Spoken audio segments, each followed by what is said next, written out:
Ayan, isang maganda at mapagpalang hapon po sa bawat isa. Nagpapasalamat po tayo sa mga mensahe ng awitin, ng tugtugin, no? His strength is perfect. At how can I keep from singing? Sana po ganun po yung desire natin na mapapurihan po, mabigay po natin yung pinakamataas na pagsamba, pinakamainam na pagsamba para sa Panginoon. Amen? Sa mga kapatiran po natin na nasa online, binabati rin po namin kayo. No? Samahan niyo po kami sa paglilingkod ngayon. At ngayon po, Sunday afternoon, still Sunday, still the Lord's Day. Nagpapasalamat po tayo sa presensya ng bawat isa na talagang nandito para ibigay po yung best na pagsamba para sa Panginoon. And I'm sure ready na po tayong lahat. Amen? Tumayo po tayo, sabay-sabay po natin sambitin ang ating panawagan sa pagsamba at ang pahayag po ng puso sa pagsamba. Para po sa panawagan sa pagsamba, Roma 12:1, sabay-sabay po tayo. Ready? Begin. Kaya nga mga kapatid, ipinamamanik ko sa inyo, alang-alang sa mga kahabagan ng Diyos, na inyong iharap ang inyong mga tawan na isang haing buhay, banal na kaaya-aya sa Diyos na sa ninyong katampatang pagsamba. At para naman po sa pahayag ng puso sa pagsamba, sabay-sabay po tayo. Ready? Begin. Sasambahin ko ang Diyos sa espiritu at katotohanan. Sasambahin ko ang Diyos ng may malinis na puso at kalooban. Sasambahin ko ang Diyos sa pagpupuri at awitan. Sasambahin ko ang Diyos ng may mataas na paggalang. Sasambahin ko ang Diyos sa pagbibigay sa aking pararangalan. Sasambahin ko ang Diyos at salita niya'y pakikinggan. Sabay-sabay po natin awitin, Search Me, O God.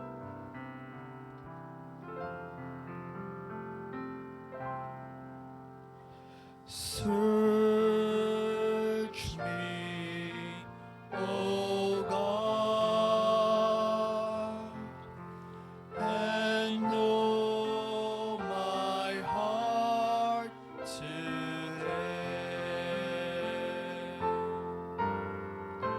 Try me, O Savior,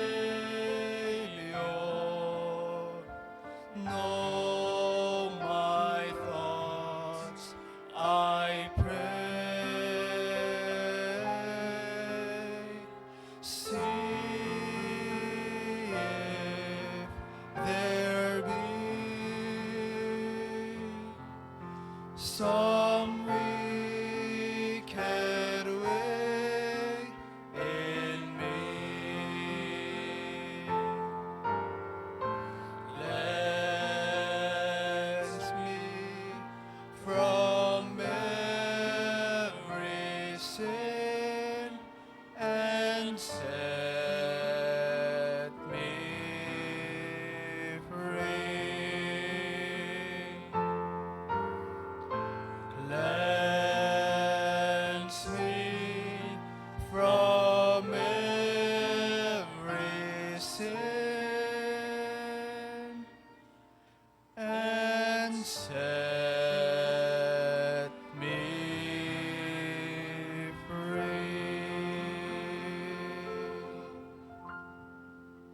Please remain standing as we read the Word of God in 2 Corinthians chapter 7. We will be reading the entire chapter. Verse 1 says, "Having therefore these promises, dearly beloved, let us cleanse ourselves from all filthiness of the flesh and spirit, perfecting holiness in the fear of God. Receive us. We have wronged no man. We have corrupted no man. We have defrauded no man.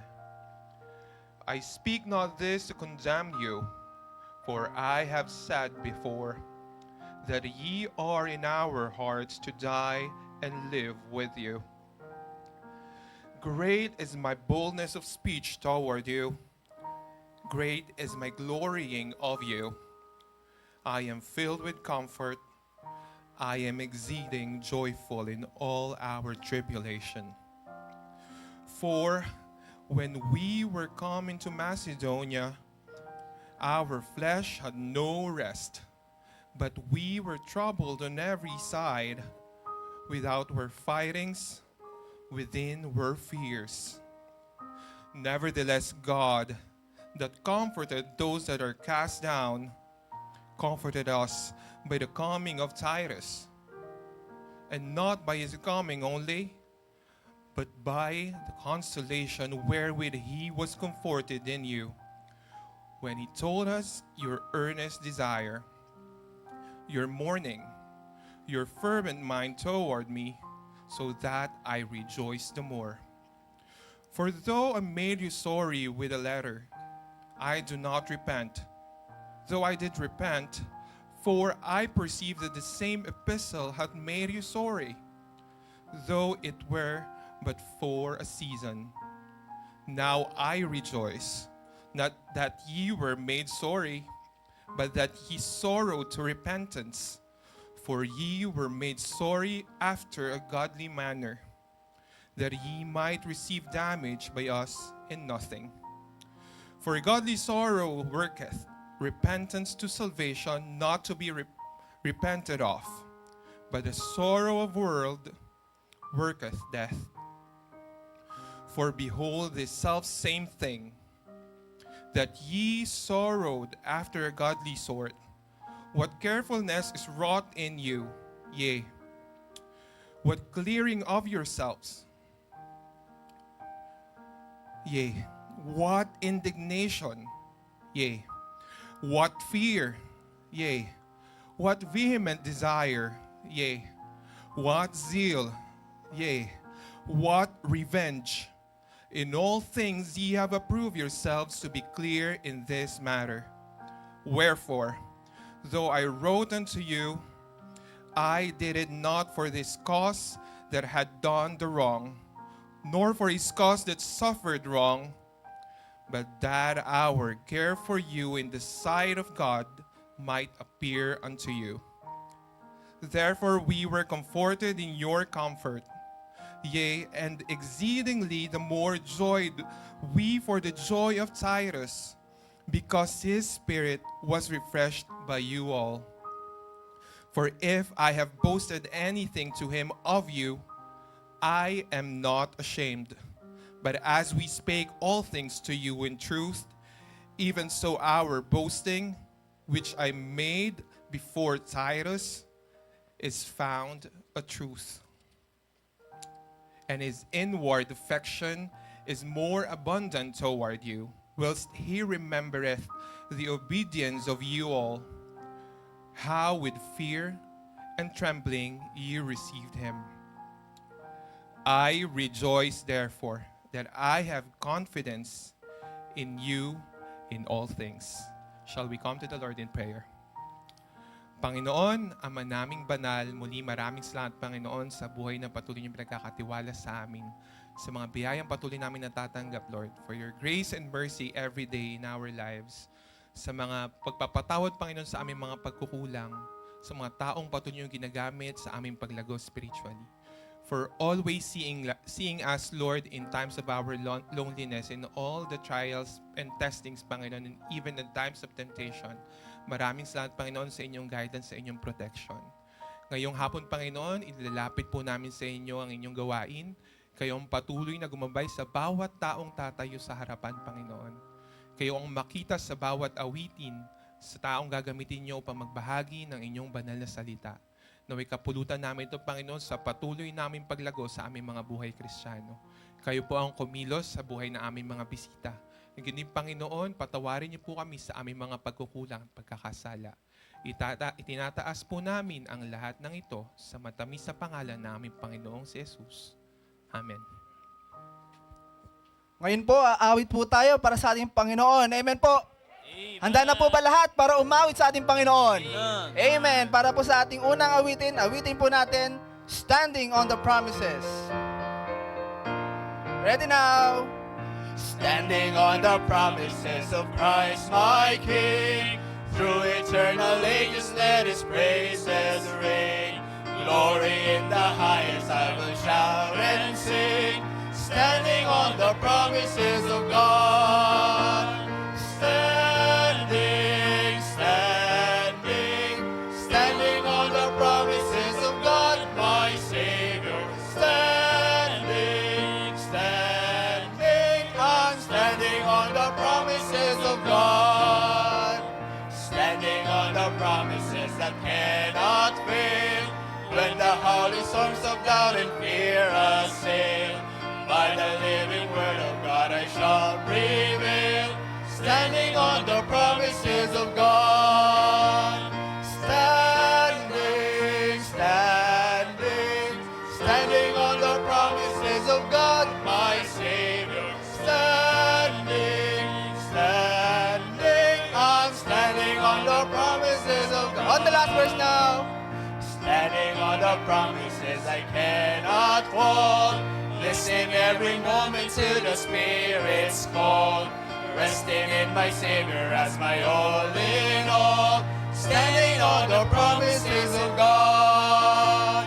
Standing, standing, standing on the promises of God, my Savior. Standing, standing. I'm standing on the promises of God. Amen. Napakasarap pong umawit. Ano po? For our Amen. next song, awitin naman po natin, "'Tis so sweet to trust in Jesus." Amen.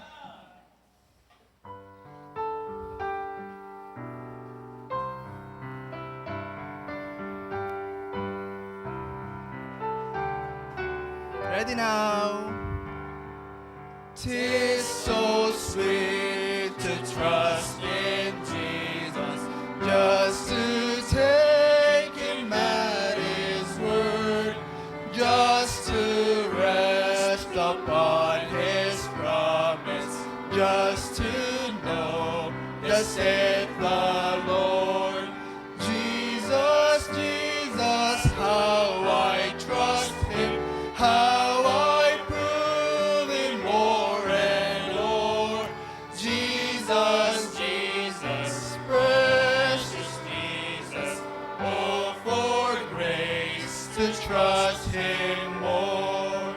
Oh, how sweet to trust in Jesus, just to trust His cleansing blood, just in simple faith to plunge me in the healing cleansing flood. Jesus, Jesus, how I trust Him, how I prove Him more and more. Jesus, Jesus, precious Jesus, oh, for grace to trust Him more. Yes, 'tis sweet to trust in Jesus, just from sin and self to cease, just from Jesus simply taking life and rest and joy and peace. Jesus, Jesus, how I trust Him, how I prove Him more and more.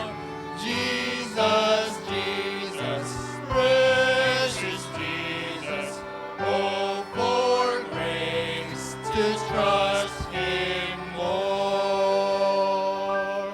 Amen. Mari na po tayo magsiupo. Amen. Salamat po, Brother Harvey. And this time, no, i-recognize po natin yung mga bisita, pero ngayon po wala po tayong first time ngayon hapon, pero nagagalak po tayo, kapiling pa rin po natin yung bisita po natin, yung kabatiran po natin na nanggaling pa po ng Cebu.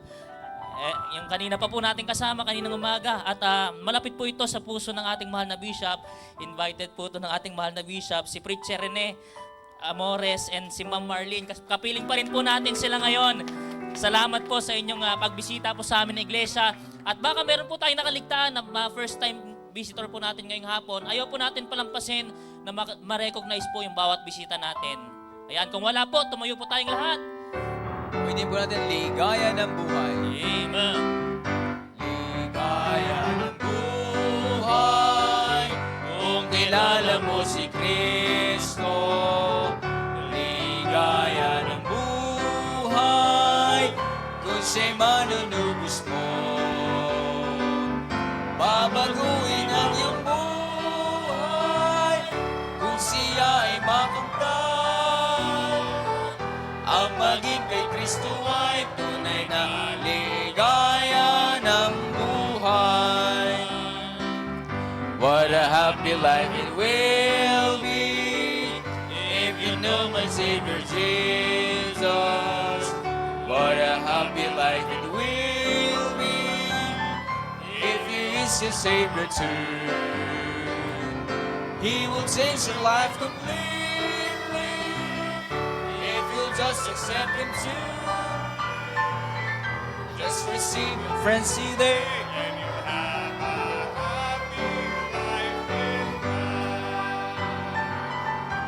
Ang maging kay Kristo ay tunay na ligaya ng buhay. Amen. Amen. This time, habang tayo may bumabalik sa ating kinaupuan, aking pong babasahin, Luke chapter 6, verse 38. Give, and it shall be given unto you, good measure, pressed down, and shaken together, and running over, shall men give into your bosom. For with the same measure that ye meet withal, it shall be measured to you again. Purihin po ang Panginoon sa pagkabasa ng kanyang salita. Tayo pong lahat ay manalangin. Manaming Diyos sa dakila sa lahat, marami pong salamat, Panginoon, sa pagkakataong ito na kami po'y makapagbabalik, Panginoon, ng aming tithes and offering. Salamat, Panginoong Diyos, sa iyong pong pagpapala sa aming pong buhay, Panginoon. Itama niyo po ang aming mga puso pagdating po sa aming pagbibigay. At po, Panginoong Diyos, kayo pong siyang madakila at magamit po ito sa iyong pong gawain. Marami pong salamat sa lahat sa pangalan ng Panginoong Jesus. Amen. So, as we give, let us sing anything that cost me nothing. Cannot come before a righteous, holy Lord, and offer to Him worldly things I do not need and hope misplaced. For He was made to give a heart that's truly His, an offering of highest price, a servant who the Lord can use. And I will not offer anything that costs me nothing. I place before Him nothing less than my very best. And if I'm called to sacrifice, it will be worthy of my Christ. I will not offer anything that costs me nothing. Anything that costs me nothing. Amen. Salamat, Preacher Kevin. And this time, nagagalak po tayo dahil meron po tayong mga kapatiran na pinagpala at gusto pong ibahagi yung kanilang pagpapala dito sa ating pulpito. No, unahin na po natin si Brother DJ.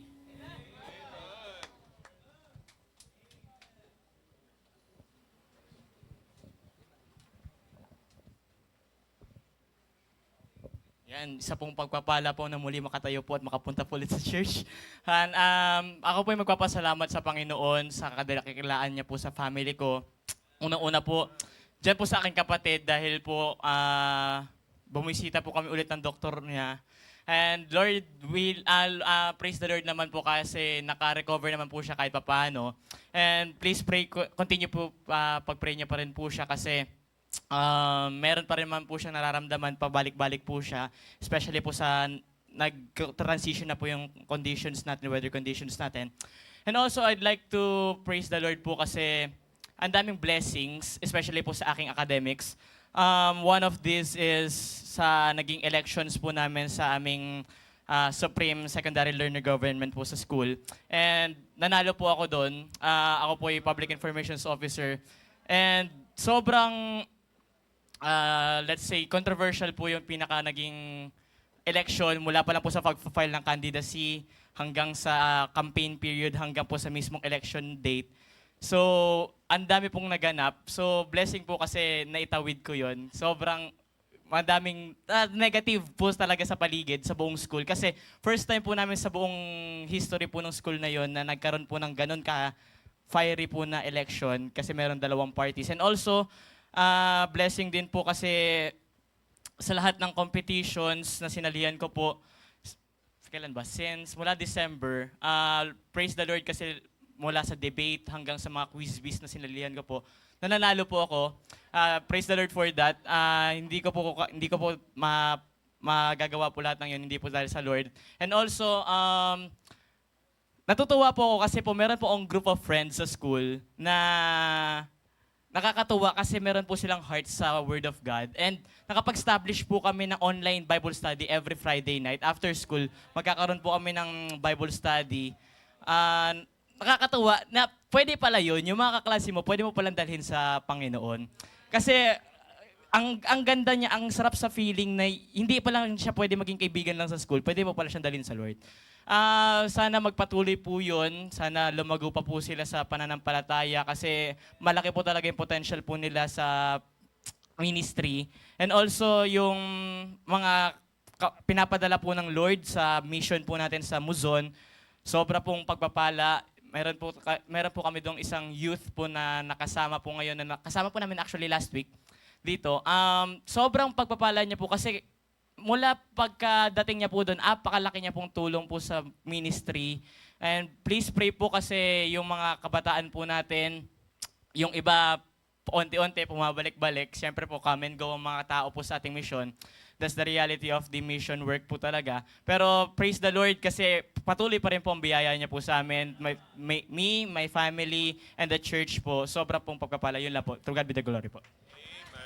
Amen. Salamat po. Patuloy po natin ipanalangin yung atin pong mission sa Muson. At ngayon po, pakinggan po natin. Nagdiwang po ito ng kaarawan kahapon. Isa po sa ating mga gawa. At alam ko po, bukas pa po yung pinto para sa mga regalo. Tama ba, preacher? Ayun. Gcash na lang. Ayan, Gcash. Ayan, so tawagin po natin, Preacher Kevin. So magandang hapon po sa ating lahat. So blessing report po. Nagpapasalamat po ako sa Panginoon.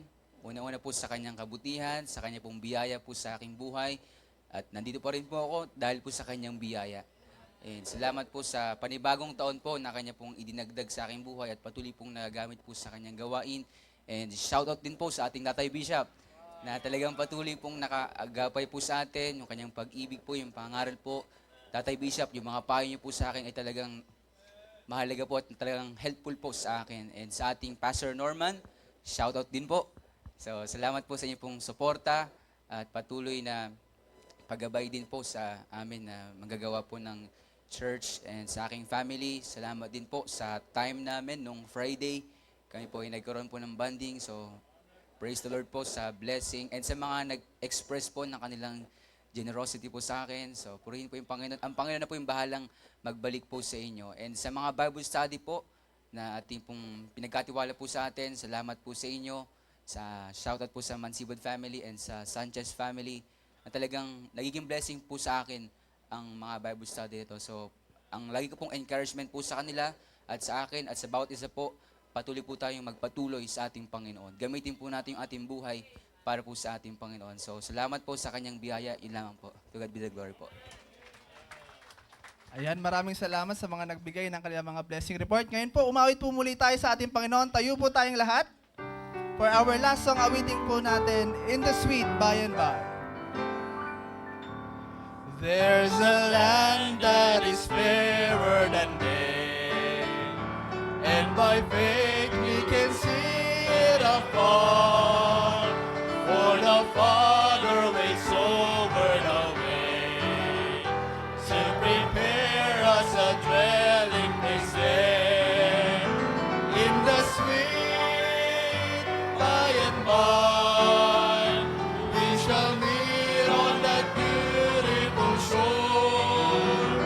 In the sweet by and by, we shall meet on that beautiful shore.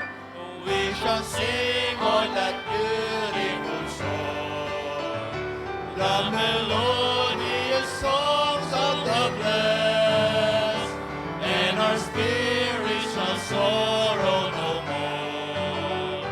Not a sigh for the blessing of rest. All together now, in the sweet by and by.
amen, mari na po tayo magsiupo.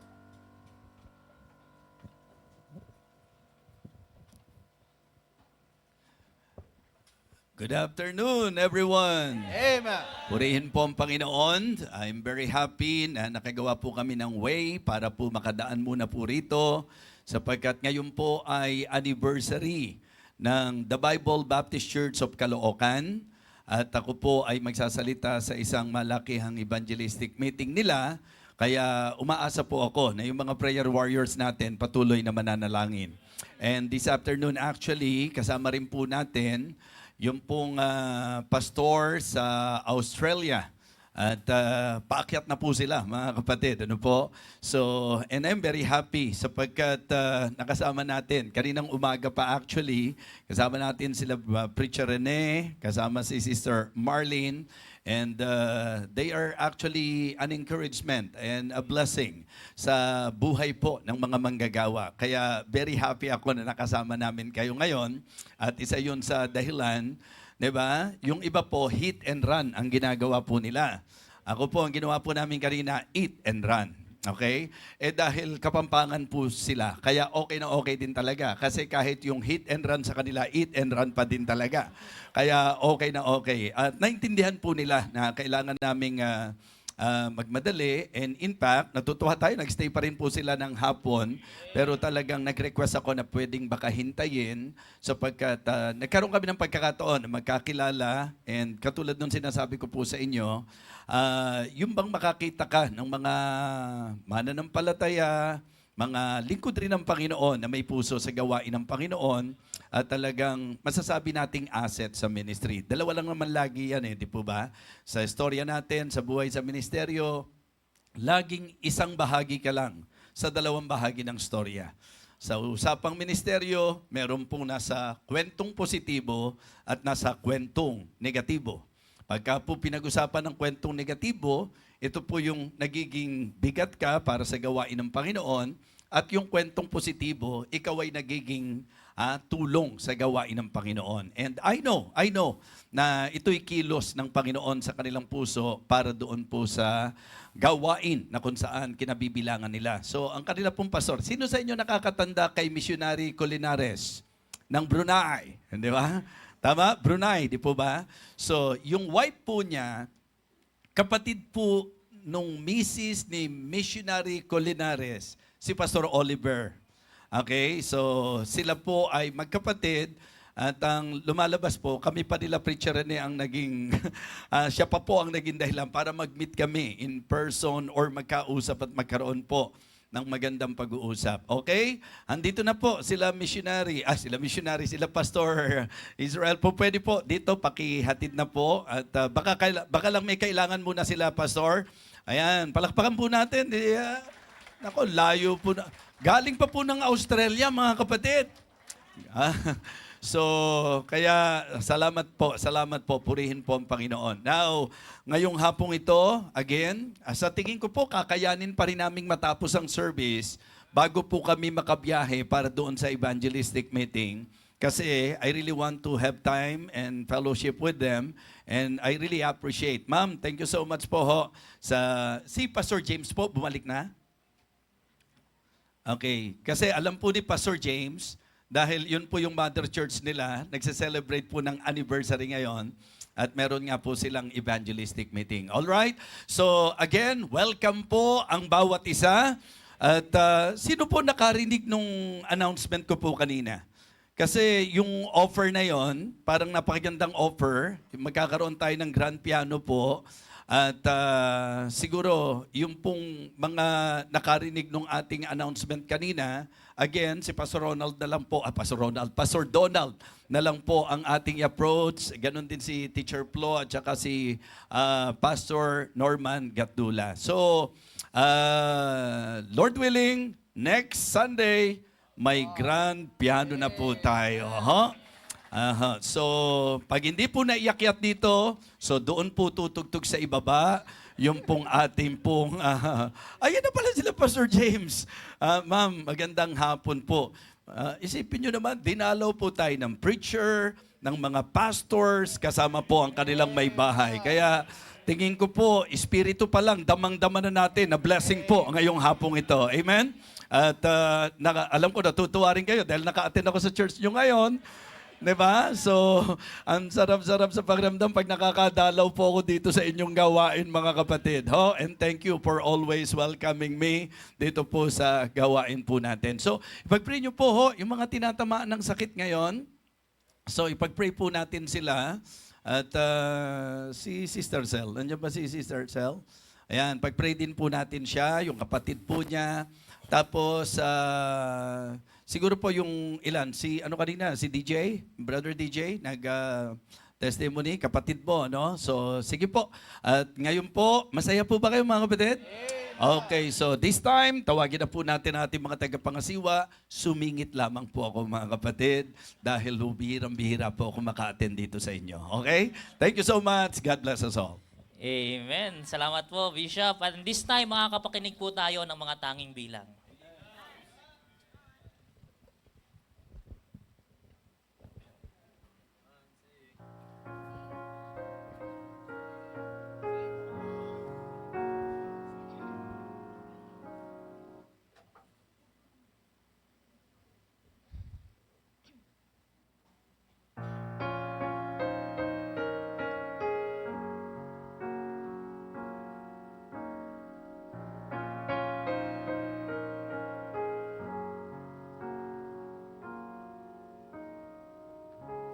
It was the heel that was pierced by the cross.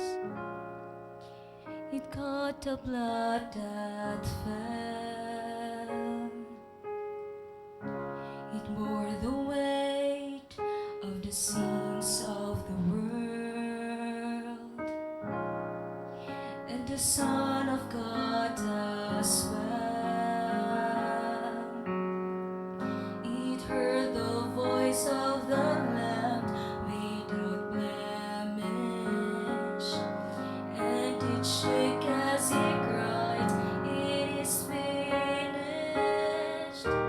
Calvary's cry is come to this place. Calvary's cry is still love and grace. 2,000 years can never erase the sacrifice. Come and be saved. Is Calvary's cry.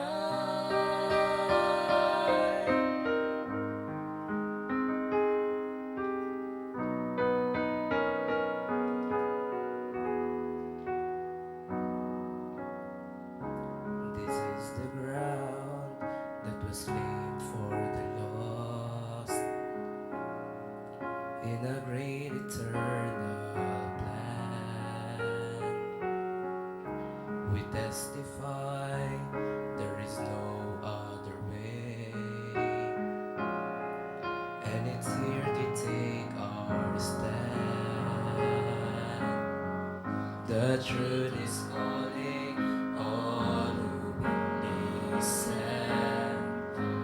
Make your way to the hill of redemption. Calvary's cry is come to this place. Calvary's cry is still love and grace. 2,000 years can never erase the sacrifice. Come and be saved. Is Calvary's cry. After all this time, nothing has changed. It thunders with mercy. It whispers your name. Calvary's cry. Is come to this place. Calvary's Calvary's cry. cry. Calvary's cry is come to this place. Calvary's cry is still love and grace.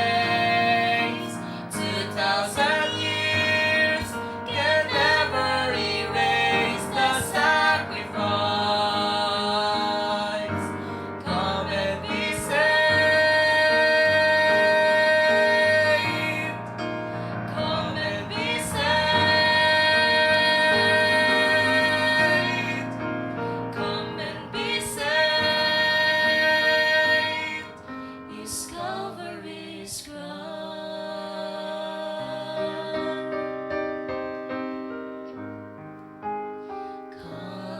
Calvary's crown.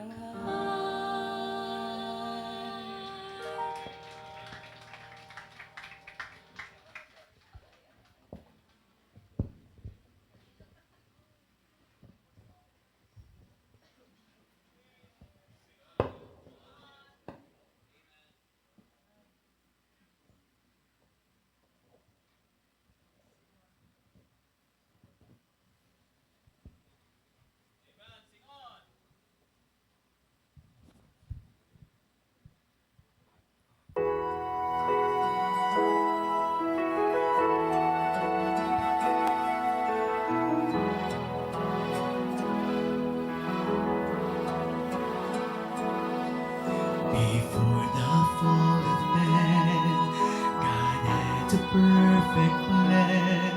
To fellowship with us was His design. But Adam disobeyed, to sin became a slave. Now a perfect sacrifice would be required. An offering must be made, the sin debt must be paid, so God and man could reconcile me. So Jesus said, I'll go, because He loved me so. He shed His blood and paid sin's penalty. He gave Himself to pay the debts I couldn't pay when I was lost.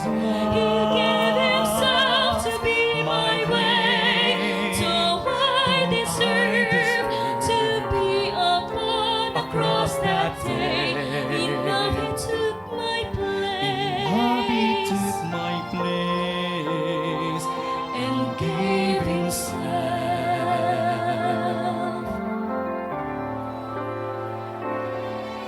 No greater love is known, no greater love is shown than when one lays his life down for a friend. But Jesus died for me when I was His enemy. A love like this I cannot comprehend. He gave Himself to pay a debt I couldn't pay when I was lost. He gave Himself to be my way, so I deserve to be upon the cross that day. In love He took my He took place my place and gave Himself.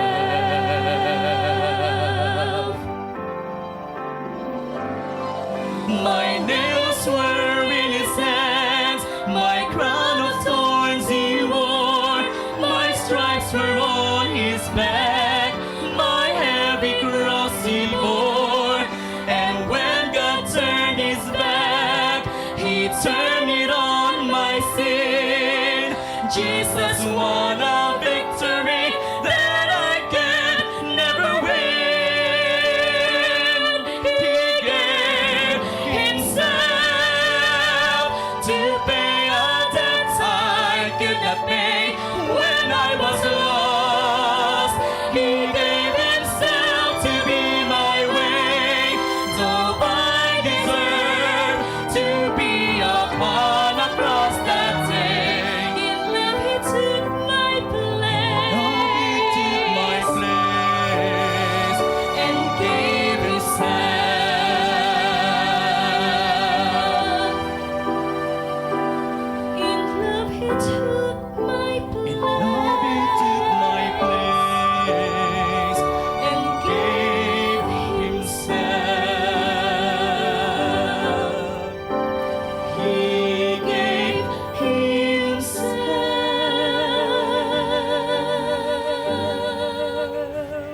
To God be all the glory. Amen. Praise the Lord. So ang gaganda po nung messages, nung awit na napakinggan natin, kumbaga nagdadala sa atin sa appreciation sa ginawa ng Panginoon sa atin, because if not of Him, hindi tayo Kristiyano ngayon.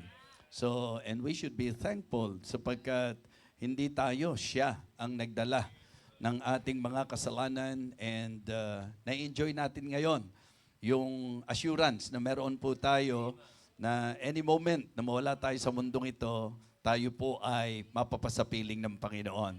So, pero wag muna ngayon, Wag muna ngayon. All right, so I believe we are all excited para sa pangangaral ng salita ng Diyos. But before I introduce our speaker this afternoon, allow me to acknowledge the presence of my dear friend, one of my dearest friends, si Pastor James Montenegro. Kasama po si Ma'am Lourdes Montenegro. Ma'am, pakitayo nga po para, ayan po, isa sa napakabait na pastor na nakilala ko po, at alam kong kaya siya mabait dahil sa kanyang mahusay at supportive wife, si Ma'am Lourdes. Okay? So ang speaker po natin mga kapatid, siya po ay ginamit na at ginagamit ng Panginoon sa matagal na panahon po doon sa lugar ng Australia. And I can say that God is really good to me for allowing us to have this deep friendship also in the ministry. I really appreciate him, his family, and even the ministry that the Lord entrusted to him.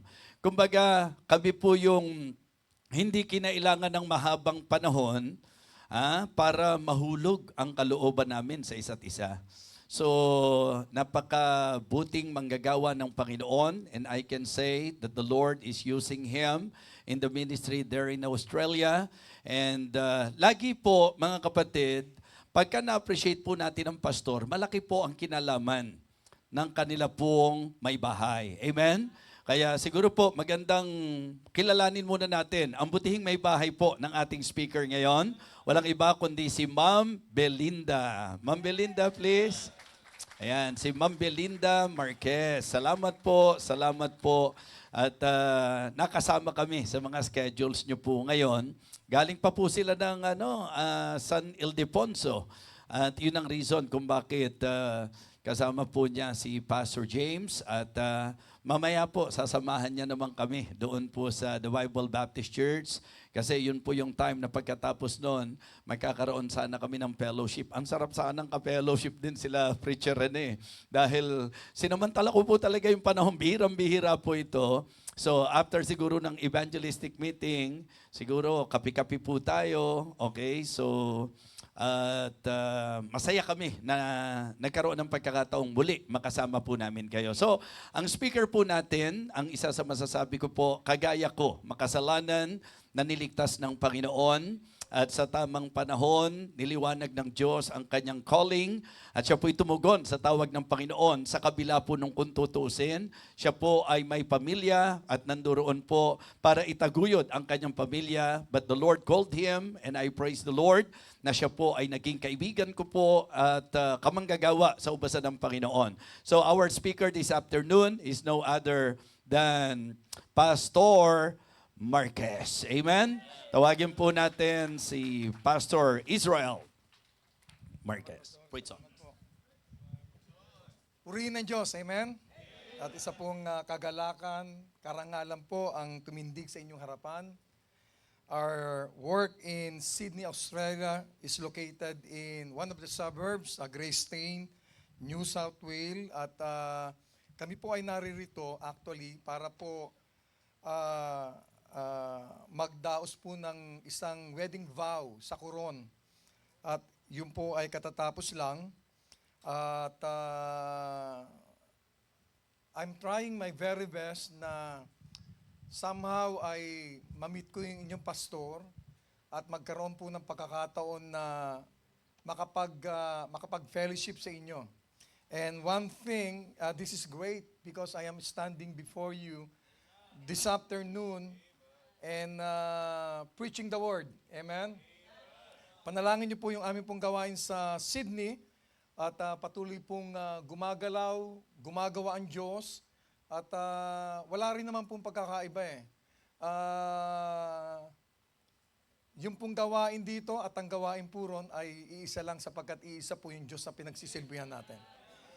Tayo po'y tumayong lahat at buksan po natin ang ating pong mga Bibles sa Ephesians chapter 5, verses 14 to 19.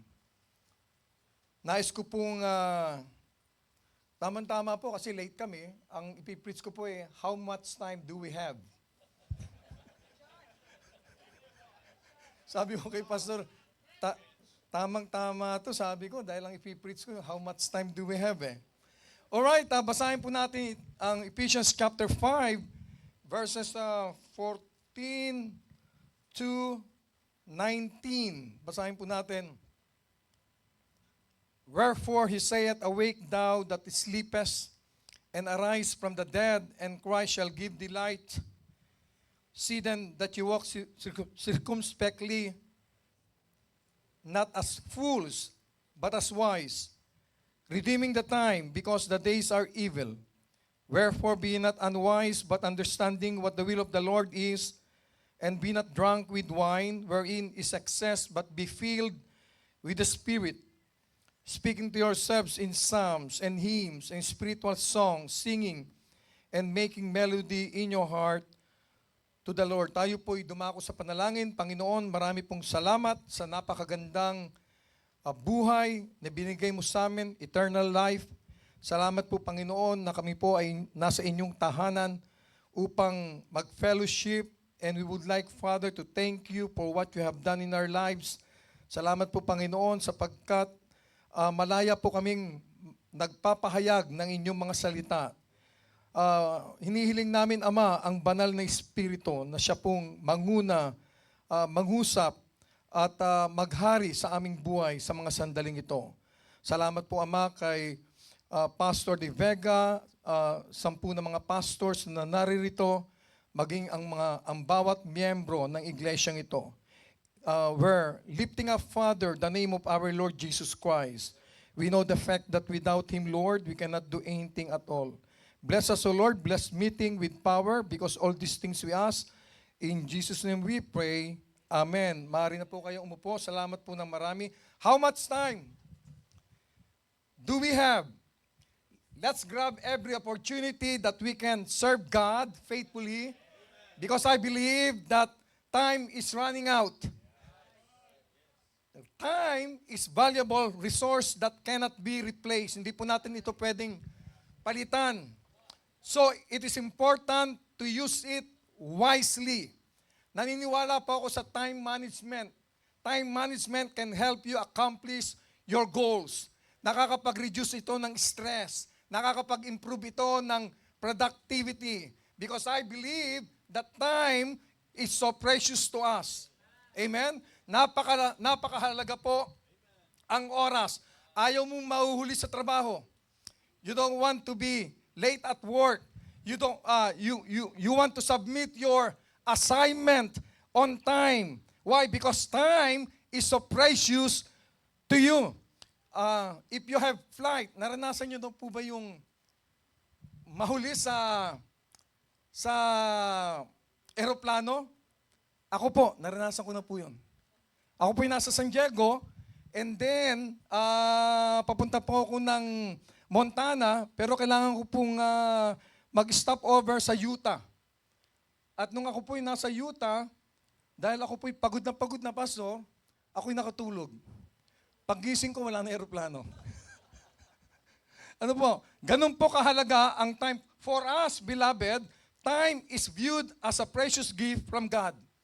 Ito po ay handog ng Diyos. Ito po ay regalo ng Diyos. And I believe every moment should be used wisely to live according to God's will. And I believe, kapag tayo po ay sumunod sa kalooban ng Diyos, tutulungan po tayo ng banal na Espiritu upang lumago sa ating pananampalataya. At kapag tayo po ay lumago sa ating pong pananampalataya, tayo po ay makapagsiserve, hindi lamang po sa Panginoon, maging sa ibang tao. Amen? Every moment, beloved, every moment is so essential for us to live a very meaningful life living with the Lord Jesus Christ. And there is no wasted time when your life revolves around the Lord Jesus Christ. Serve God faithfully while you have time, while you have the strength. How much time do we have? Psalms chapter 90 verse 12, so teach us to number our days, that we may apply our hearts unto wisdom. Counting our days that we may gain a wise heart. Why? Because our time is so short. They are so valuable. It is very valuable that we should be aware of how few days that we have and use them to gain wisdom in our spiritual lives. Napakaigsi po ng ating panahon, beloved. Amen? Napakaigsi po. Ang tanong ko po, what will you do if you have one day to live? Kapag nagpunta kayo sa doktor and then sinabi ng doktor na isang araw na lamang ang nalalabi sa buhay mo. Magandang tanong ano, Pastor? Magandang challenge ano po? Maaring yung marami po matatakot. Maaring iba po ay it will take challenge na kung saan pagkakataon para pagsilbihan ng Diyos. Now in our text, we can find strong principles that believers must cultivate in his Christian life as holy habits. Why? Because the Bible says, redeeming the time. Amen? Now look at Ephesians chapter 5 verse 15. First thing, how can I redeem the time? Walk wisely. Let us walk wisely. Look at verse 15. Verse 15. See then that you walk circumspectly, not as fools, but as wise. Ephesians chapter 5 verse 15 says, see then that you walk circumspectly, not as fools, but as wise. Circumspect comes from two Latin words that mean looking around, and the Greek word carries the idea of precision, and accuracy. See that you walk carefully with exactness. That is the meaning. Now the opposite would be walking carelessly and without proper guidance and forethought. Beloved, the opposite, or we must make wise decision and seek to do the will of God. Trust in the Lord with all thine heart, and lean not unto thine own understanding. In all thy ways acknowledge him, and he shall direct your path. Ephesians chapter 5 verses 14 to 15 are related to these verses. Wherefore he saith, awake thou that sleepest, and arise from the dead, and Christ shall give thee light. See then that you walk circumspectly, not as fools, but as wise. What we can find here, beloved, Paul was saying, don't walk in your sleep. Wake up, open your eyes, make the most of the day fruitful and productive. Ang sinasabi po rito, beloved, na samantalahin po natin ang oportunidad na kung saan ay tayo po ay handang maglingkod sa Diyos habang ino-open po ng Panginoon yung pong opportunity na kung saan ay makapagpapahayag po tayo ng salita ng Diyos, na kung saan ay ipamumuhay natin ang kanyang mga salita sa ating buhay. Sapagkat a wise man marks out his course, set his sail, and guides the rudder until he reaches his destination. When a man once built a house, he first draws his plan so he knows what he is doing. Someone said, a wise Christian build his foundation upon the Lord Jesus Christ. David said, I have a rock that is higher than I. The Bible says, therefore, whosoever heareth the sayings of mine and doeth them, I will liken him unto a wise man which built his house upon a rock, and the rain descended, and the floods came, and the winds blew, and beat upon that house, and it fell not, for it was founded upon a rock. And that rock is the Lord Jesus Christ. And everyone that heareth the sayings of mine, and doeth them not, shall be likened unto a foolish man, which built his house upon the sun, and the rain descended, and the floods came, and the winds blew, and beat upon that house, and it fell, and great was the fall of it. Beloved, what I am trying to say is that we must walk wisely. Amen? We are to walk wisely according to the word of God and the will of God. Thy word is a lamp unto my feet and a light unto my path. The word translated lamp in this passage is ner. In the original Hebrew, it refers to a small clay lantern with a solitary wick. And the psalmist here describes the word of God as a lamp carried on his journey to distinguish the way and keep from stumbling off the course and going astray. The light of God's word allow us to see right direction in our lives. It is God's guidance as we journey here on earth. The Lord will show us clearly the right direction that we are taking as we rely and trust upon His word. Beloved, this is our spiritual map. Ako po'y napakahina sa direction. Napakahina po sa direction po. Hanggang ngayon, salamat na lang may GPS, Pastor. Ano po? Nag-deliver po ako ng pizza sa Australia, sa Sydney, sa Blacktown. At nung araw, ang gamit po namin libro pa. Walang GPS. Ang pizza, kapag hindi mo dineliver ng within 30 minutes, Pastor, lalamig. At hindi na magbabayad yung umorder. Ibibigay mo na ng libre. At every time na mangyayari yun, ako'y uuwi po sa aming bahay para sundin ko yung aking misis. Siya yung magbubukas ngayon ng libro habang dinideliver ko yung pizza. Ang ibig ko po sabihin, ang salita ng Diyos, ang siya pong magdadirect sa atin. Amen? At wala po tayong kakayahang magkaroon ng sapat na kalakasan maliban na tayo po'y magre-rely sa kanyang mga salita. Blessed is the man that walketh not in the counsel of the ungodly, nor sitteth in the seat of the scornful, nor standeth in the way of sinners, but his delight is in the law of the Lord. Amen? At tayo po'y mamumunga na kung saan na hindi po natutuyo sapagkat tinutubigan po ng salita ng Diyos. Ano po? And this is a present imperative command, meaning that we are commanded to continually pay attention to how we are living. I don't know about you, but hindi ko pa kayang mag-exist without the Word of God. Hindi ko po kayang mabuhay kung wala ang salita ng Diyos.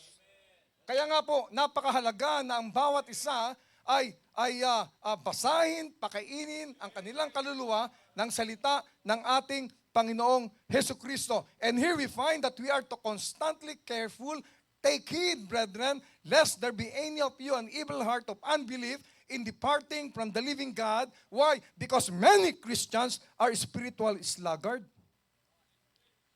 living sloppy lives. Many Christians are not really taking their calling seriously as it is.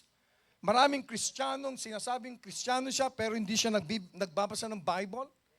Maraming Kristiyano sinasabi niya na siya ay Kristiyano pero hindi niya ibinubuhay ang salita ng Diyos. At makikita po natin dito na for some reason, kapag ang diablo po ay umatake, you cannot fight back against the devil, against Satan. Why? Because your mind is filled not with the Word of God, because the Bible says, fill your mind with the Word of God. Fill your mind with the mind of the Lord Jesus Christ. And how can I fill the mind of Christ? Unless I will meditate my mind into this book, I will read this book, I will live accordingly what the Bible says. Amen? Many Christians, beloved, many Christians are not taking their calling seriously as it is. Instead of fighting sin and staying on the right road, we take exit ramps all the time. Why is our manner of life important as God's people? Why we must live separate and holy lives? The question is, am I spiritually healthy? Malusog po ba tayo spiritually? Am I really obeying His commands? Because what we can find here, walking in wisdom, is like training for war. We are in spiritual warfare. We are engaged in spiritual battle. Kapag kayo po'y sundalo, ano po? Ang unang gagawin bago ka maging sundalo, pupunta ka sa boot camp. Di po ba? A soldier goes through boot camp, training exercises, pagkatapos meron pong combat drills yan to develop their instincts and then prepare them for whatever unexpected challenges await them on the battlefield. And while you can train a soldier how to shoot a gun, syempre, pupunta ka sa giyera, dapat marunong kang bumaril.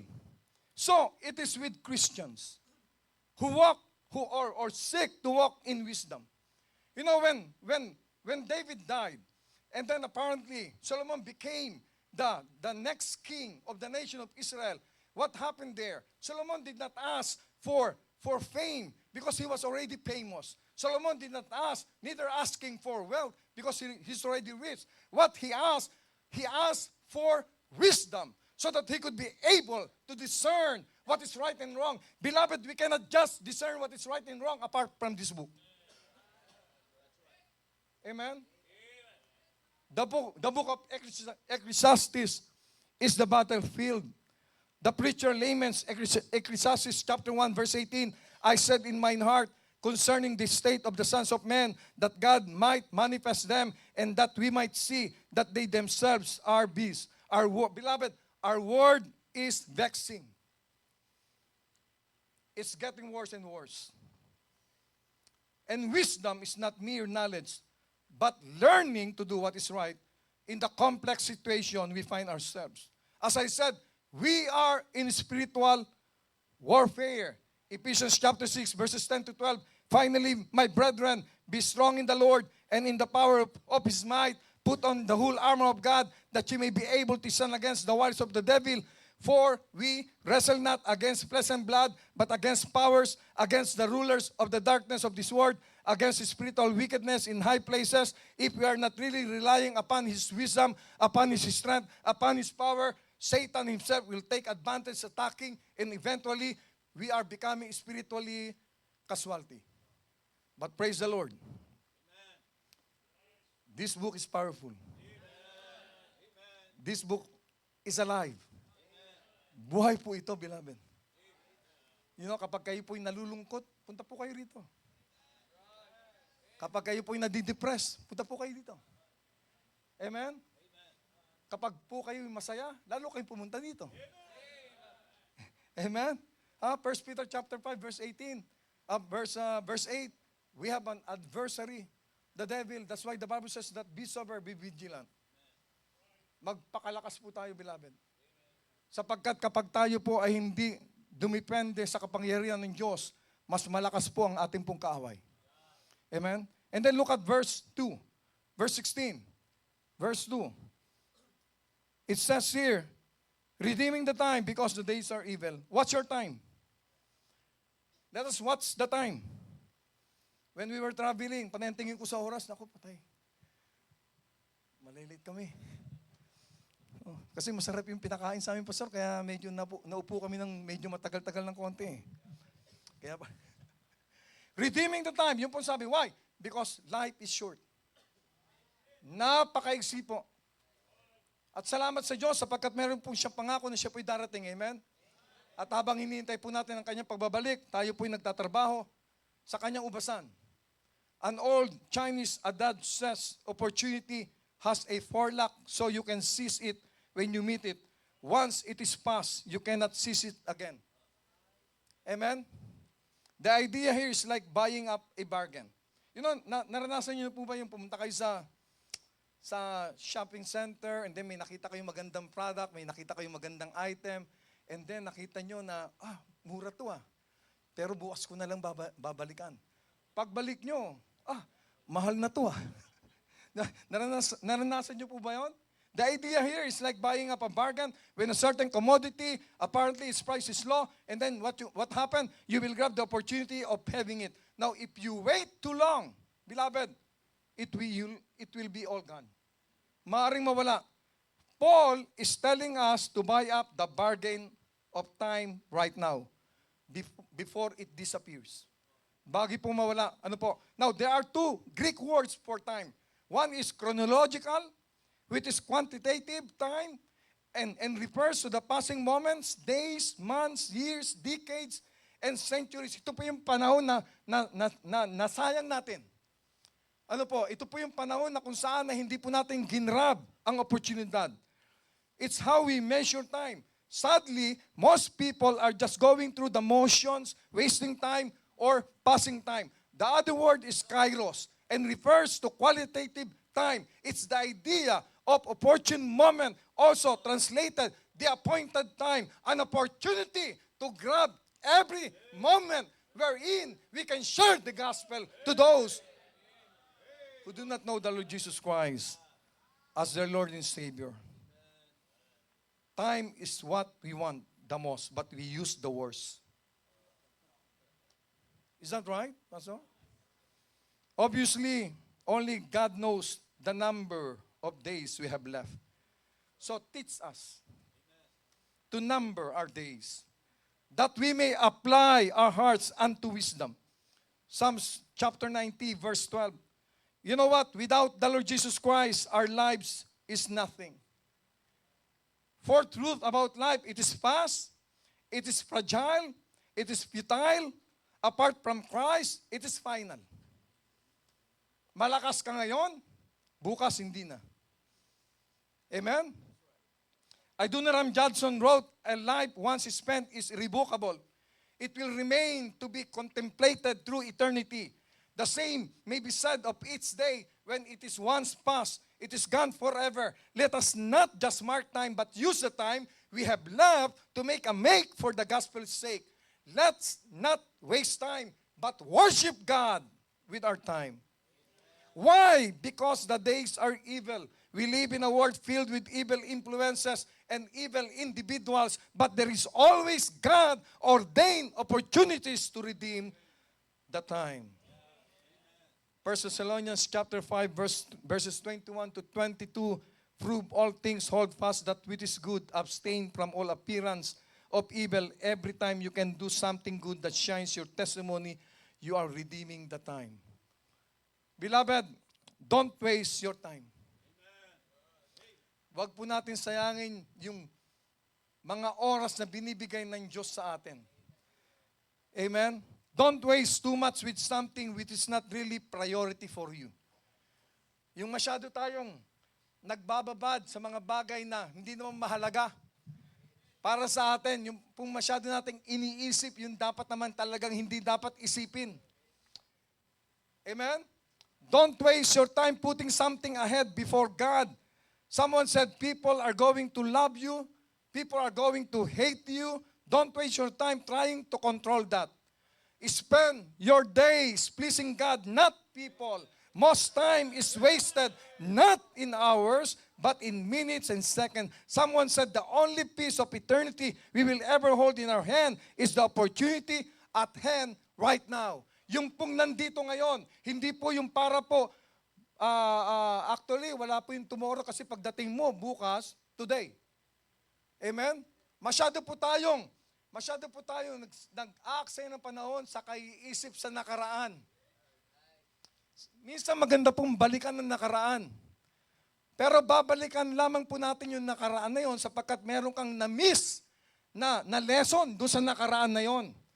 But you're not going to dwell there. Forgetting those things which are behind and reaching forth unto those things which are before.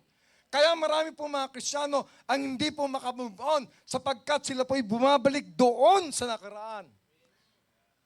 And then they dwell there. Listen, today is a gift. Salamat, Pastor, at nabigyan po kami ng pagkakataon na makipag-fellowship sa inyo. And today, i-cherish ko yan. Amen? That is why it is called the present. Let's grab the opportunity to preach the gospel while there is still time. Amen? Ako po'y nagtatrabaho sa, I'm catering homeless people sa Sydney. At 5 hours lang po. Minsan 3 araw, minsan po 2 araw, minsan 5 araw, minsan 4 na araw. And every person na mamimit ko, Pastor, I'm trying my very best na yun ang mission field ko. Kasi ang soul winning naman, di naman nakadepende yun sa schedule eh. Wherever you go, I believe merong opportunity for you where you can share the gospel. At meron po akong natanong, isa siyang Samoan, ang pangalan niya po ay Roy, at meron po siyang 9 na anak. 9 children, Pastor. At wala po silang permanenteng tahanan. Kasi po yung aming ginagawa, kinikater po namin yung mga mga homeless people. At yung pong si Roy ay nagkakwentuhan kami na sabi niya yung mga problema sa buhay, and then I said to him, why not attend our church? And apparently he attended, Pastor. Umattend siya. And then umattend siya.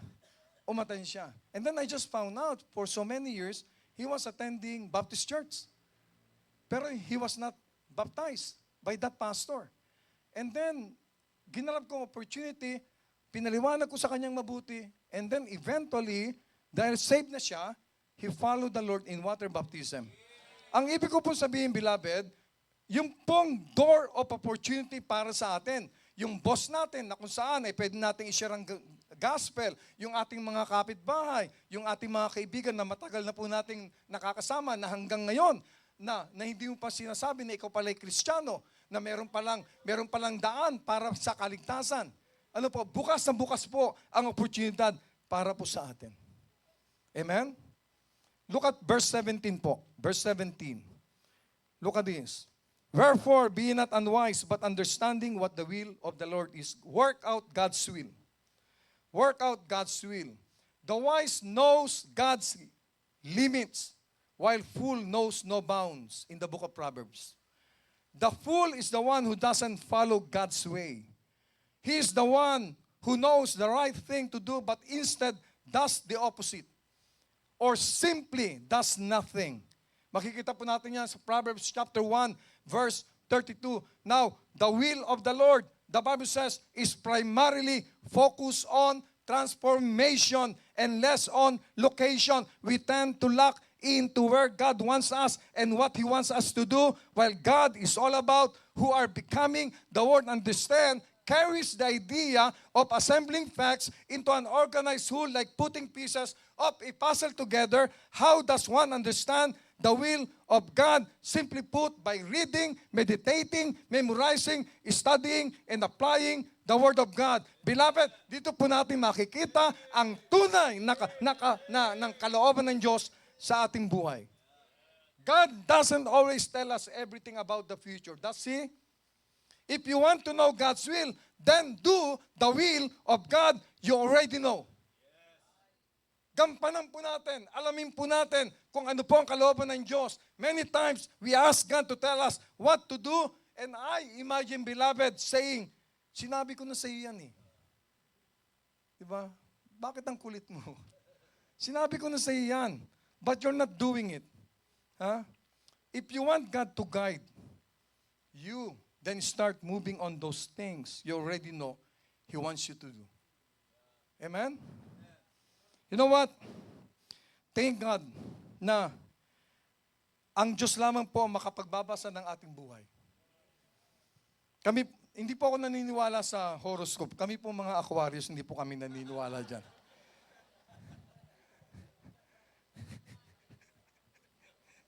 Sino po ba? Ay, hindi. Ano po yung mga kalooban ng Diyos? God wants you to be saved. Amen? God wants you to surrender your life completely to Him. Romans chapter 12, verse 2. God wants you to be sanctified and to avoid sexual immorality. God wants you to give thanks in all circumstances.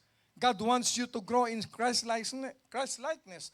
God wants you to justly love, mercy, and walk humbly with Him. God wants you to gather regularly with His people for worship. God wants you to not marry spiritually mismatched mate. And God wants you to give what He has given to you. God wants you to be a devoted disciples who makes other disciples among your neighbors and the nation. Yun po ang kalooban ng Diyos. Amen? Wala pong ibang pinakamasarap, beloved, no, kung ikaw ay nasa center ng kalooban ng Diyos sa iyong buhay. Last na po ito, verse 18. Salamat po sa Diyos. Amen.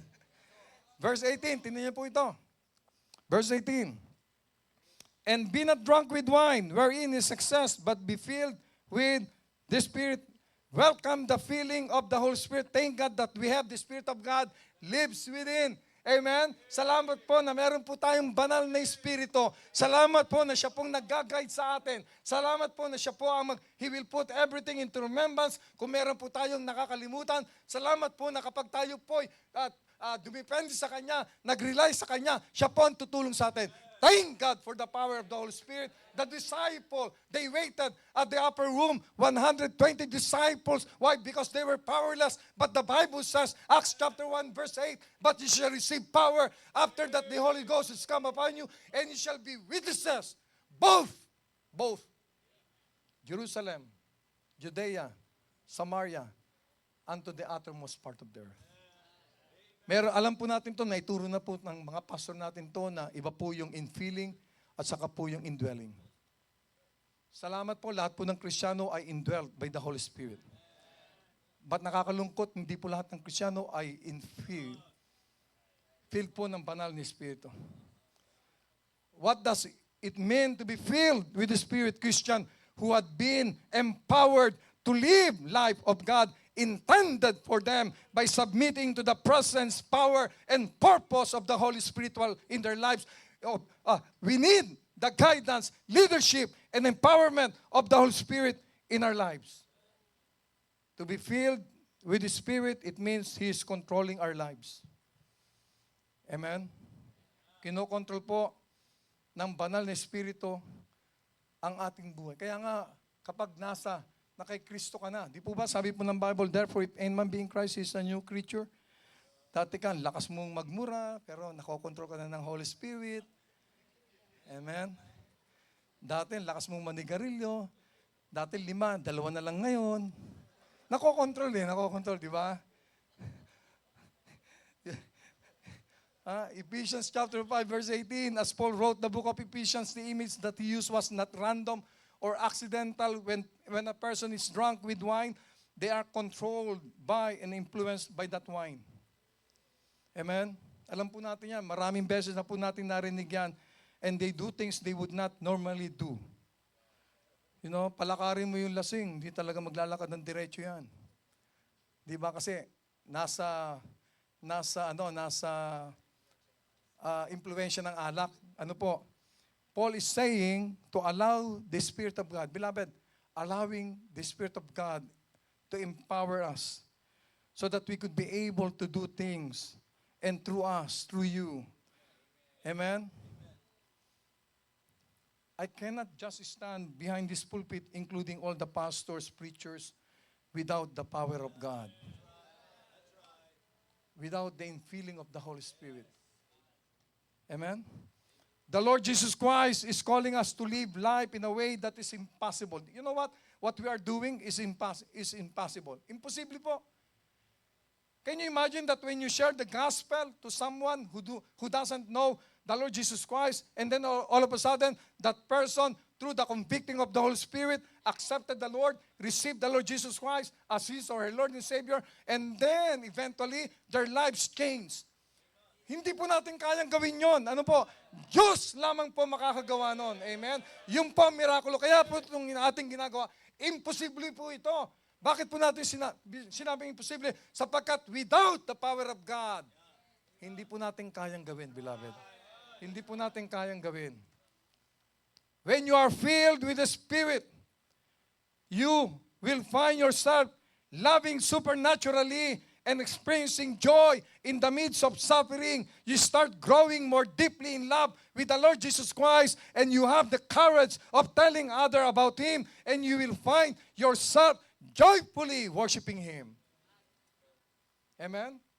When a certain Christian is filled with the Spirit, they are allowing His presence to fill their entire life with the love of God. Beloved, let me close here. To be filled with His presence means that you allow Him to fill every part of you. Amen? Salamat po sa banal na Espiritu.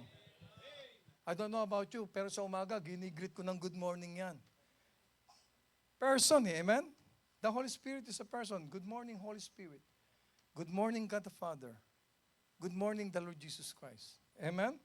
Beloved, you are going to start growing simply because you are going to rely upon His leadership in your life. When a certain Christian is filled with the Spirit, they are allowing His presence to fill their life or their entire life with the love of the Lord Jesus Christ. To be filled with His presence means that you are allowing Him to work within you. The question is, have I given control of my life to the Holy Spirit? Yung po bang banal na Espiritu ang kumokontrol sa ating buhay? Am I cooperating with the Holy Spirit? Amen? Am I staying in close contact with Him? Beloved, redeeming the time. How much time do we have? Redeeming the time. Why? Because the days are evil. Pastor, please.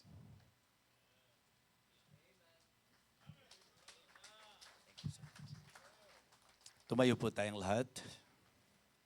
Magkaroon po tayo ng time para sa reflection, meditation.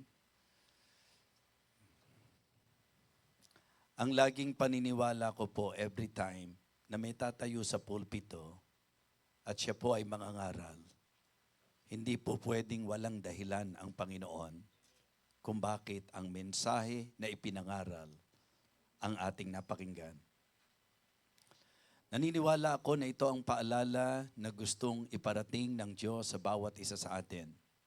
Because I believe, posible po na sa nagiging takbo ng buhay natin sa mundong ito, marami pong mga Kristiyano ang posible po na natatangay, nananakawan ng oras, na dapat sana inilalakad natin sa kalooban ng Diyos. Kaya ngayong hapong ito, I believe the message is very clear, very easy to understand. Gaano na karaming panahon ang nasayang mo? Ngayon bang narinig mo ang mensaheng ito, magpapatuloy pa rin ba na magsasayang ka ng panahon? Ito'y pagkakataon at para sa akin, panawagan for us to be awake. For us to be alarmed. Napakaiksi po ng buhay. Hindi na po mahaba ang panahon. Pero kamusta po tayo mga Kristiyano?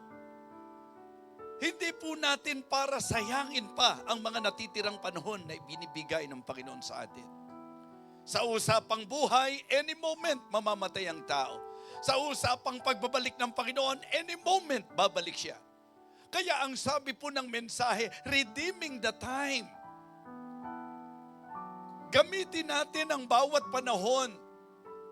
Hindi issue yung haba ng buhay mo. Hindi issue yung haba ng panahon mo. Ang issue ay yung gamit mo ng buhay mo at ng panahong ibinibigay ng Panginoon sa iyo. We need to walk in wisdom. We need to be wise.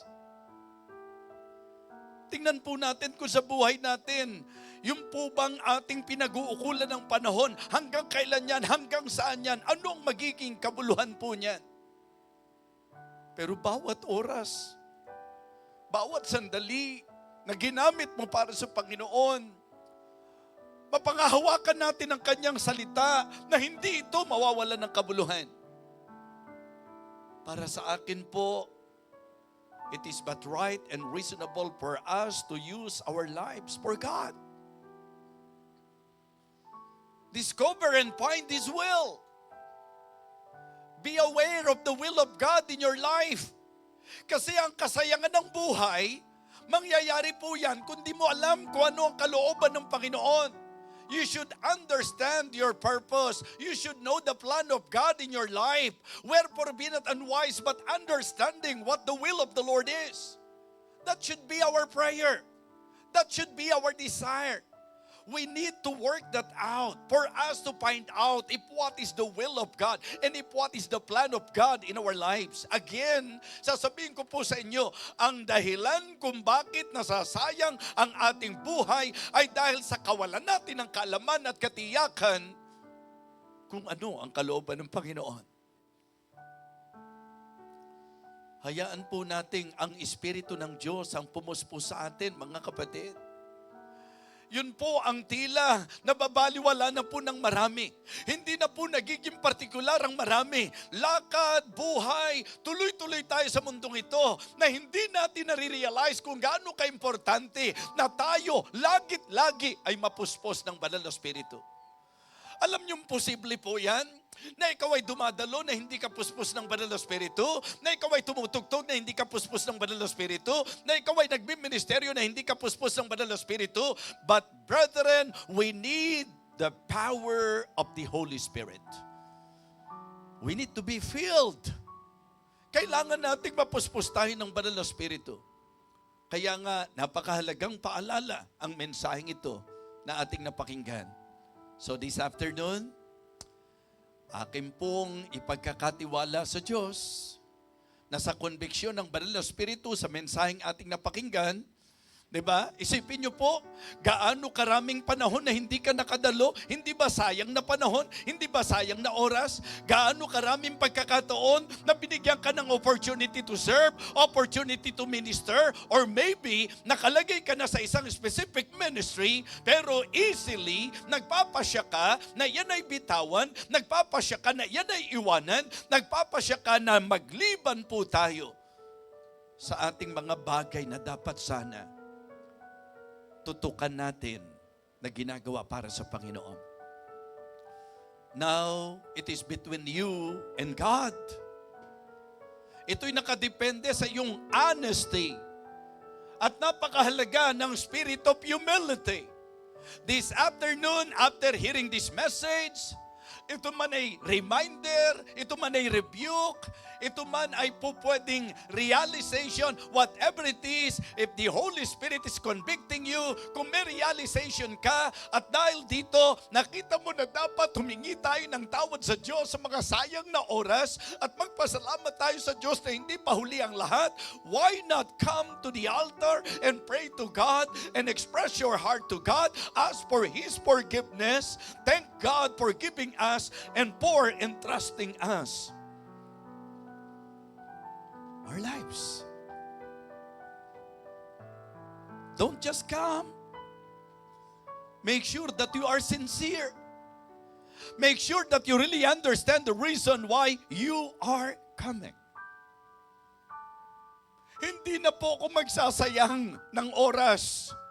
Hingi ka ng tawad sa Diyos sa napakahabang panahon na pinabayaan mo ang gawain niya.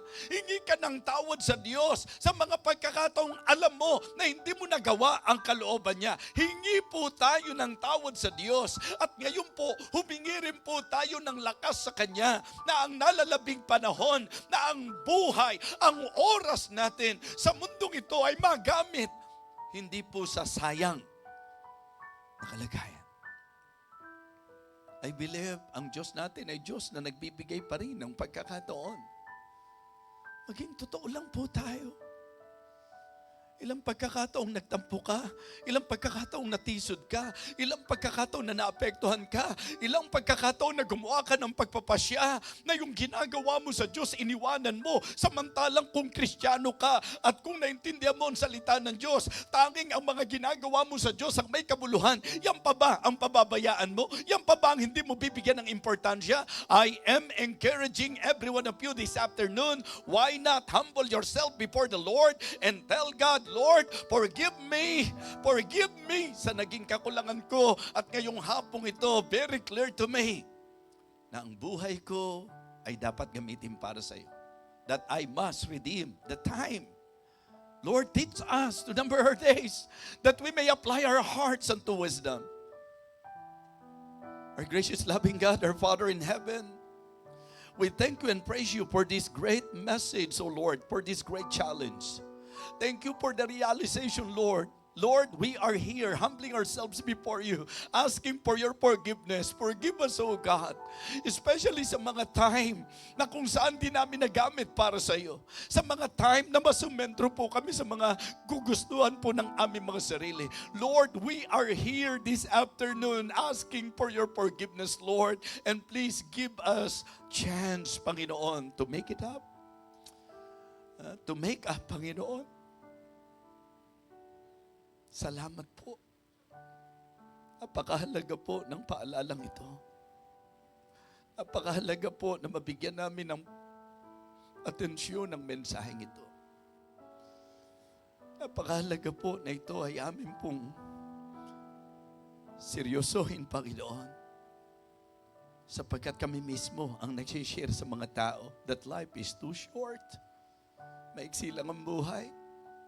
Hindi na para po gamitin pa ang maiksing buhay sa pagkakatisod, sa pakikipag-away, sa pagtatampo, sa paggawa ng mga pangsariling kagustuhan, kundi ang time na ibinigay mo sa amin ay dapat gamitin may kapantasan, na may karunungan, na kung saan ang sentro po ay ang iyong kalooban, na talagang matiyak na kami po'y nasa gabay at kapuspusan ng iyong banal na Espiritu. Lord, thank you. We need this message, oh God. Thank you so much for using our speaker, for using Pastor Marquez, Heavenly Father. Thank you for bringing him here in our church to remind us of this very important thing. Lord, sa iyo ko po'y pinagkakatiwala ang bawat isa. Igawad mo po ang iyong basbas at ang iyong pagpapala sa bawat isa sa amin, dakilang Diyos. At ang banal na Espiritu ang siyang patuloy na manguna po sa amin upang aming magawa ang iyong kalooban at kami lumakad at mabuhay ng may kapantasan. Again, thank you so much, Heavenly Father. Lahat ng ito ay amin pong panalangin sa pangalan po ng aming Panginoong Jesus. Amen. Amen.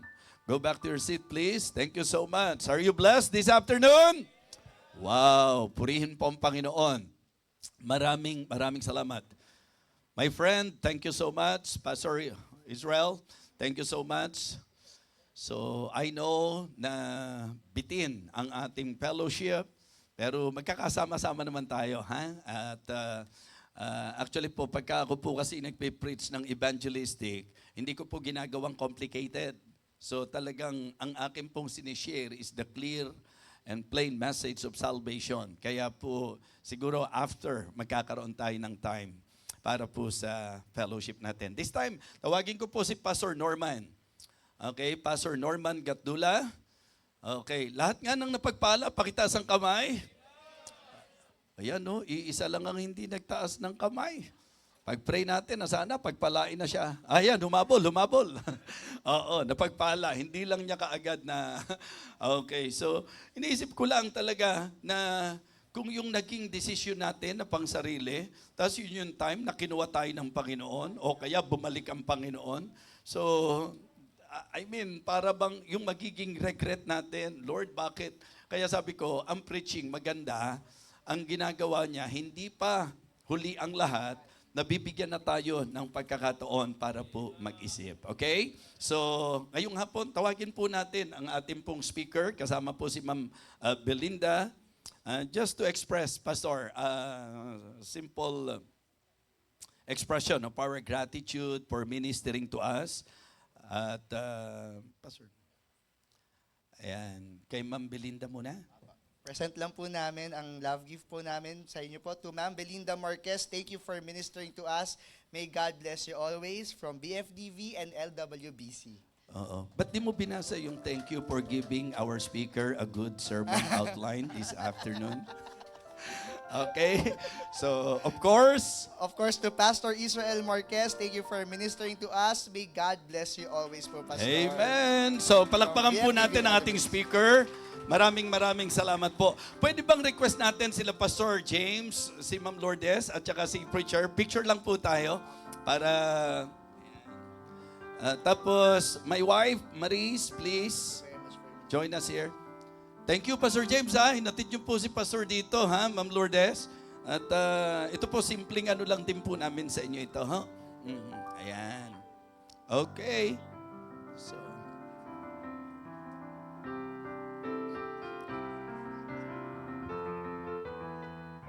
gitna. Gitna po natin si Pastor Norman kasi wala pa siyang partner. Pag-pray nyo naman na makasumpong na po siya ng kanyang partner.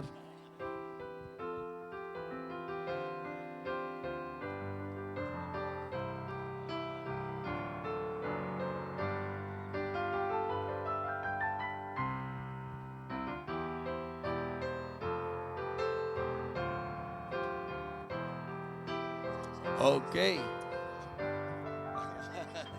Okay, thank you so much. So, mamaya po may evangelistic meeting sa The Bible Baptist Church sa Caloocan. Baka po masave na si Pastor Norman at masumpungan na niya ang kanyang may bahay, magiging may bahay. Okay, so again, nagpapasalamat ako sa Panginoon. Kanina po, church, nandoon po ako sa gawain po na pinangungunahan ni Pastor Mark J. Loyola. Para sa knowledge ng bawat mga members natin, si Pastor Mark J. together with his family, sila po ay nasa mission natin sa Japan.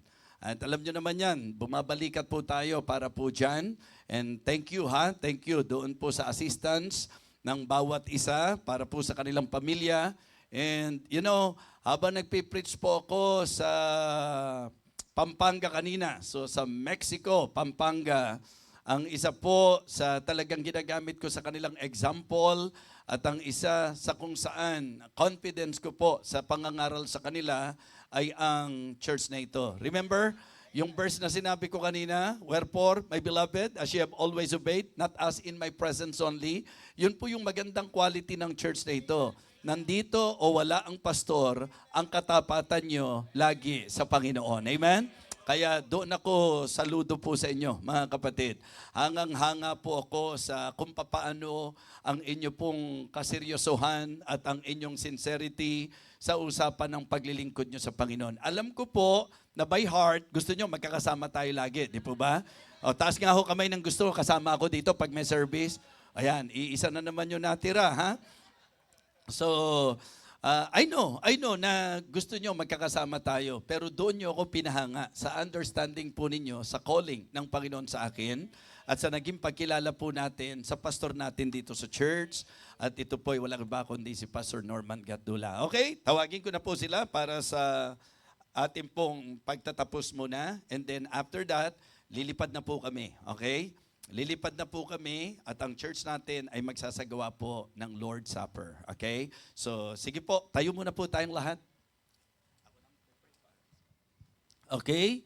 Manalangin po tayo. Dakilang Diyos, lubos at labis ang aming pasasalamat sa muling pagpapalang tinanggap po namin sa buong araw na ito. Salamat po sa paggamit mo sa aming mga naging tagapagsalita. And thank you, Heavenly Father, for the privilege na ibinibigay mo po sa amin upang ikaw po ay sambahin, upang ikaw po ay aming paglingkuran. May you continue to give us strength, O God.